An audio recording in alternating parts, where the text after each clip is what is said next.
दरम्यान आता यावरूनच संजय राऊत आणि नरेश म्हस्के यांच्यामध्ये चांगलीच जुंपली आहे। शिवसेना फोडण्यासाठी भाजपनं जवळ केले असं वक्तव्य संजय राऊत यांनी केले। एकनाथ शिंदे भाजपच्या आश्रयाला आहेत असं देखील राऊत म्हणाले। शिवसेना फोडण्यासाठी पैशांचा वापर केला गेलाय अशी टीका देखील संजय राऊत यांनी केली। तर राऊत शरद पवारांची चाकरी करतात अशा शब्दात नरेश म्हस्के यांनी संजय राऊत यांच्यावर टीका केली आहे।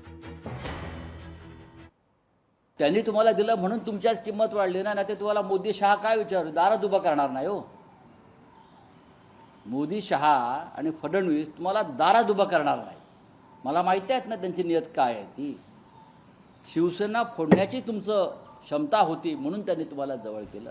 तुमच्यामध्ये फार मोठं कर्तबगारी का तुम्ही महाराष्ट्रासाठी देशासाठी फार मोठं सामाजिक राष्ट्रीय कार्य केलं म्हणून तुम्हाला त्यांनी आश्रय दिला नाही। तुम्ही त्यांचे आश्रित आहात।